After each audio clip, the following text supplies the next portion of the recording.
ये आगे बढ़ते रहे, इन्होंने एक नया जन्म दिया महिंद्रा को, स्कॉर्पियो का। स्कॉर्पियो उनका टर्न अराउंड था। वो टाइम पे महिंद्रा एंड महिंद्रा और आज का महिंद्रा एंड महिंद्रा 1,20,000 करोड़ आज कंपनी का रेवेन्यू है, जो कि एक्चुअली 90s में केवल 1250 करोड़ का होता था। 100 गुना ग्रोथ हुआ। चमत्कार किया इन्होंने ये, और चमत्कार के पीछे कहानी है टाइकून्स ऑफ इंडिया की।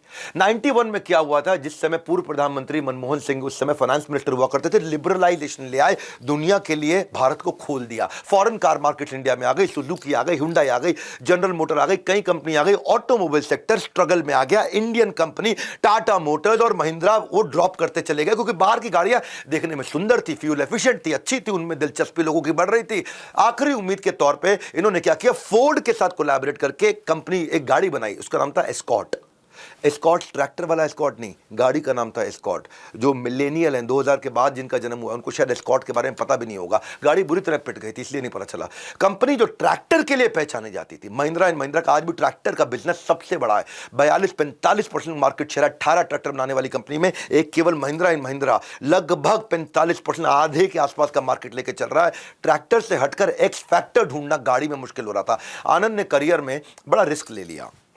एस्कॉर्ट तो पिट गई, अब उन्होंने रिस्क लिया, पूरा R&D यूनिट रिस्ट्रक्चर किया। बोला जो डिजाइन है, जो पीछे जिस डिजाइन पे ये मुझे पीट रहे हैं, जो मशीनरी, जो इंजन पे मुझे पीट रहे हैं, पहले उसको पकड़ लेता हूं। इन्होंने पवन गोयनका को उठा के लिया। आदमी चाहिए ए कैटेगरी, याद रखना, लीडरशिप लेसन है। 1993 में अपनी R&D टीम में पवन गोयनका लिया। पवन गोयनका कौन थे?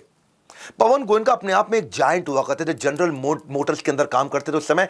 इन्हें इंजन टेक्नोलॉजी स्पेशलिस्ट बोला जाता था, ऑटोमोबाइल इंडस्ट्री के इनको ग्रैंडफादर, गॉडफादर की तरह एक तरह से देखा जाता था। पवन आए और बोला, उनको एक ही ब्रीफ दिया आनंद महिंद्रा ने, भारत जो है ना जॉइंट फैमिलीज का देश है। उस समय की बात कर रहा हूं, जॉइंट फैमिलीज का देश है, परिवार एक साथ रहते हैं।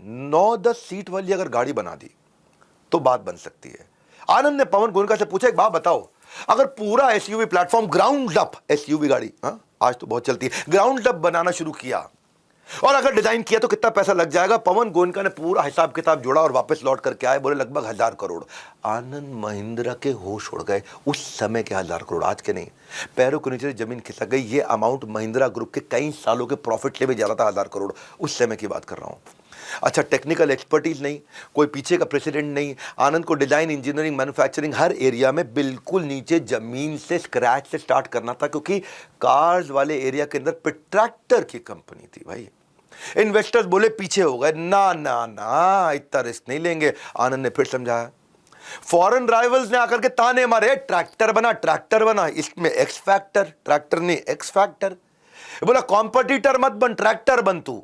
तो वो उनके डी ट्रैक्टर थे, उनका फैक्टर उनको नहीं बनने दिया, अपना एक्स फैक्टर लेके आए, उनके ओपिनियन को अपने ट्रैक्टर में बना के उनको वापस छोड़ाए। आनंद ने बोर्ड को कन्विंस करने में लग गए, पूरे बोर्ड को समझाया मुझे थोड़ा पैसा चाहिए। अल्टीमेटम क्या दिया बोर्ड ने, तेरे को चेयरमैनशिप से हटा देंगे, एमडी की पोजीशन से हटा देंगे अगर प्रोजेक्ट फेल हुआ, आखिरी मौका दे रहे हैं। ये कहते हैं डिनायल था मेरे अगेंस्ट, सब मेरे अगेंस्ट थे। अब जो इनोवेशन करूंगा ना वो बड़ी असली सफलता देगा।